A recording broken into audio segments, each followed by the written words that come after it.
여러분들 기독교의 핵심 메시지, 제일 중요한 그 중심 주제가 무엇이라고 생각하십니까? 그것은 다른 것이 아니라 아마도 사랑이다라는 것을 누구나 다 알고 있을 것입니다.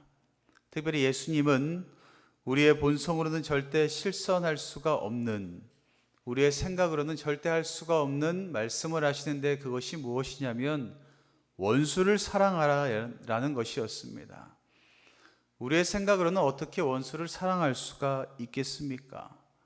그리고 우리가 살아가는 세상에서는 원수를 사랑하라고 말씀하는 것이 아니라 원수에게 복수해야 된다라고 세상은 가르치고 있습니다.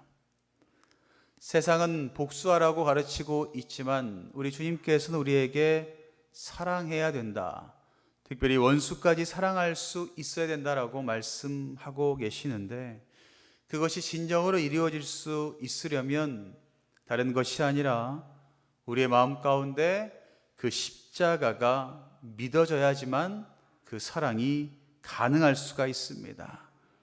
우리가 매일매일 원하는 그 부활의 은혜는, 우리가 거듭남으로 말미암아 얻을 수 있는 영생의 은혜는 반드시 그 십자가의 강을 우리가 건너야지만 얻을 수 있다라는 것을 여러분들 기억하시기를 바랍니다. 예수님께서는 누구를 위하여 십자가를 달리셨습니까? 나를 위하여 나의 모든 죄짐을 지고 십자가에서 고난을 당하셨습니다. 그로 인하여서 우리의 모든 죄악된 것들이 다 씻어지게 되고, 십자가를 지심으로 말미암아 우리에게 위대한 사랑을 몸소 보여주셨다라는 것입니다. 그렇기 때문에 그 십자가가 나의 십자가가 된다면 우리는 십자가만 자랑하게 되고, 그 십자가로 말미암아 우리는 원수를 사랑할 수 있게 된다라는 것을 믿으시기를 바랍니다. 특별히 오늘 말씀 가운데 예수님께서 원수를 사랑해야 된다라는 것을 몸소 말씀하고 있습니다. 예수님께서 십자가에 달리실 때에, 십자가에서 피를 흘리실 때에 예수님 양옆에 십자가에 달려 죽어가고 있었던 인생들이 있었습니다. 바로 두 명의 강도가 예수님 양옆에 십자가에 매달려 있었습니다. 마태복음 27장 44절에 함께 십자가에 못 박힌 강도들도 이와 같이 욕하더라라고 말씀하고 있습니다. 예수님과 동일하게 매달려 있던 그 강도들도 똑같았습니다. 세상 사람들과 똑같이 예수님을 조롱했습니다. 내가 하나님의 아들이냐? 그러면 너도 구원해보고 나도 구원해봐라 라고 예수님을 조롱했습니다. 온몸에 살점이 찍히고 아파하는 그 현장에서 숨을 쉴 때마다 못 박힌 손과 발에서 피가 빠지는 그 현장에서 서서히 자신의 기력이 빠지고 뼈가 으스러지는 그 현장에서 예수님께서는 그 양옆에서 자신을 조롱하는 강도에게 복수를 한 것이 아니라 영생의 복음을, 원수를 사랑하라라는 것을 온전히 실천하셨습니다. 어떻게 보면 양옆에 매달려 있던 그 강도는요, 로마 시대의 그 제국 가운데 가장 세상말로 쓰레기와 같은 존재였습니다. 왜냐하면 그 로마 시대에서 최고의 형벌이 무엇이었냐면 십자가 형벌이었습니다. 그 십자가의 형벌을 받은 사람들이니 얼마나 극악무도한 사람들이겠습니까? 마땅히 죽어야 하는 그런 사람들, 그런 사람들에게 예수님께서는 복음을 증거하셨다라는 것입니다. 우리가 주님을 사랑한다라고 할 때 예수님께서는 어떤 은혜를 허락하여 주시냐면 우리의 인생의 모든 죄를 사하여 주십니다. 믿으십니까? 우리가 전심을 다하여서 주님 앞에 나와 주님, 내가 주님을 사랑합니다 라고 고백할 때에 우리 주님께서는 우리의 죄악된 것들을 다 씻어 주십니다. 그렇게 주님이 우리의 주인이 되셨을 때에 우리가 기억해야 될 것이 무엇이냐면, 우리에게 주님께서는 예수님의 제자로서 어느 상황과 환경 속에서도 날마다 영원 구원을 위한 삶을 살아가기를 원하신다라는 것을 믿으시기를 바랍니다. 우리 주님께서는 우리에게 죄사함을 주시면서 우리가 어떤 상황과 환경 속에서도 복음을 전하며 영혼 구원을 위해 살아가기를 원하신다라는 것입니다. 그것을 예수님께서 십자가의 그 현장에서 몸소 보여주셨습니다. 그렇게 사랑을 전했던 그 예수님의 은혜로 말미암아 죽음의 현장에서 원수에게 복음을 전하고 그 복음을 통하여서 예수님을 비난하던 강도들은 어떻게 바뀌었을까요? 첫째로, 십자가 위의 강도는 살아계신 하나님을, 전능하신 하나님을, 의로우신 하나님 앞에서 두려워 떨고 있게 되었습니다. 복음을 듣기 전에는 그들의 인생은 어떠했을까요? 자신 마음대로였죠. 내가 하고 싶은 대로, 내가 원하는 대로 살아가다 보니 이웃에게 피해를 주기도 하고 강도짓을 하기도 하고 심지어 사람을 죽이기까지 했습니다. 그리고 이제는 잡혀서 십자가에 죽는 자리에서 마지막에 무엇을 또 했습니까? 예수님을 실컷 조롱까지 했습니다. 그런데 그 조롱의 자리 가운데 조롱을 하며 예수님을 이렇게 바라보았더니 예수님은 평상시 내가 만났던 사람들과는 다르다라는 것을 그 강도들이 깨닫게 됩니다. 분명 세상 가운데 내가 비난하고 조롱하고 강도짓 핥고 사람을 죽일 때는 그 사람들의 눈빛 가운데 비난과 조롱과 두려움이 있었는데 예수님의 그 눈빛에는 세상 사람들과 다른 평안함이 담겨 있었습니다. 그리고 더 나아가 그 눈빛을 바라볼 때의 강도는 사랑을 느끼게 되었고, 그리고 마음 가운데 고백하게 되죠. 하나님은 살아계시구나. 이분이 하나님이시구나라는 것을 깨닫게 됩니다. 그래서 그 강도의 마음 가운데 하나님을 경외하는 마음, 두려워 떨게 하는 마음이 자리 잡게 되었다라는 것입니다. 40절 말씀에 이야기하고 있죠. 하나는 그 사람을 꾸짖어 이르되 내가 동일한 정죄를 받고서도 하나님을 두려워하지 아니하느냐라고 한 강도가 다른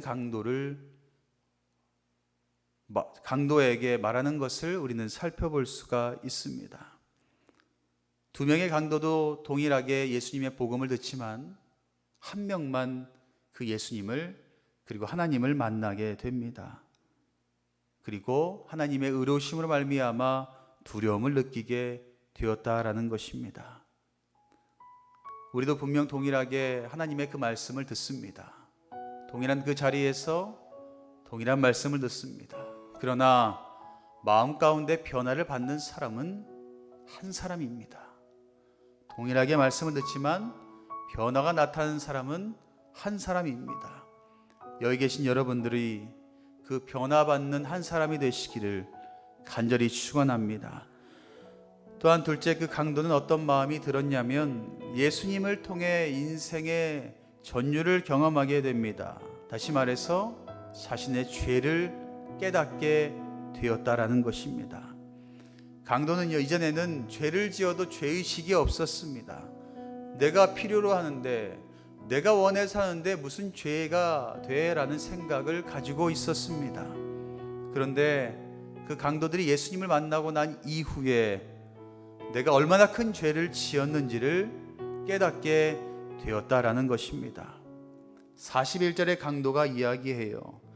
우리는 우리가 행한 일에 상당한 보응을 받는 것이니 이에 당연하거니와 이 사람이 행한 것은 옳지 않은 것이 없느니라 라고 말하고 있습니다. 자신이 깨닫게 되었어요. 내 삶 가운데 내가 너무나 많은 죄를 지었기 때문에 죽는 것이 마땅하다라고 고백을 합니다. 다시 말해서 자신의 인생 가운데 죄를 깨닫게 되는 처음 경험을 하게 되었다라는 것입니다.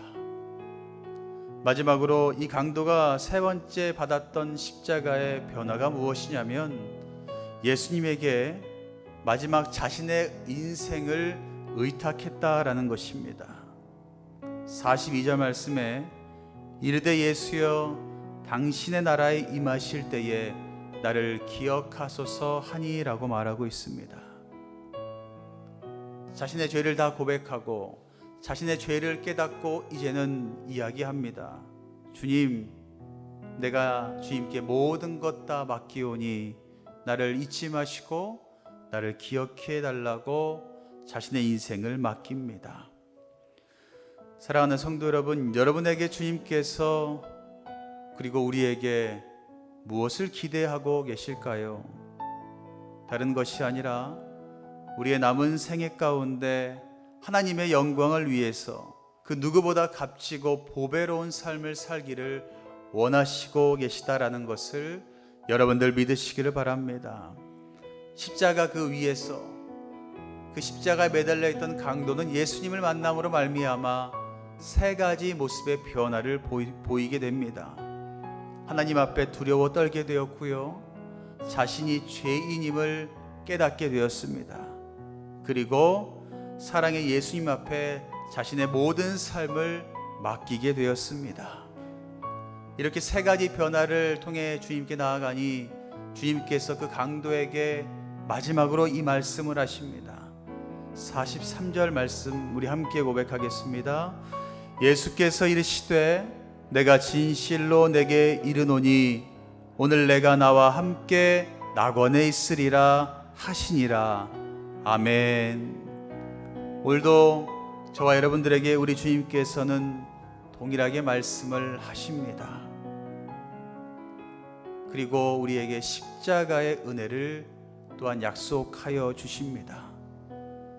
여러분들이 과거가 어떠하든 여러분들이 주님께 나와 하나님께 온전히 모든 죄를 고백하고 온전히 맡길 때에 우리 주님께서는 우리의 죄를 용서하여 주십니다. 그리고 우리가 이 땅 가운데 영생을 준비할 수 있는 삶을 살 수 있도록 우리 주님께서는 인도하여 주십니다.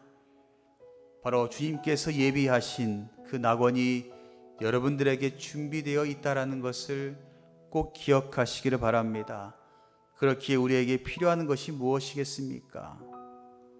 전능하신 하나님을 온전히 깨닫고 주님 앞에 두려워 떠는 마음으로 날마다 살아야 되고, 주님 앞에 나의 죄를 고백하며 더 나아가 나의 모든 삶을 주님께 내어놓을 수 있는 우리의 삶이 되어야 될 줄 믿습니다.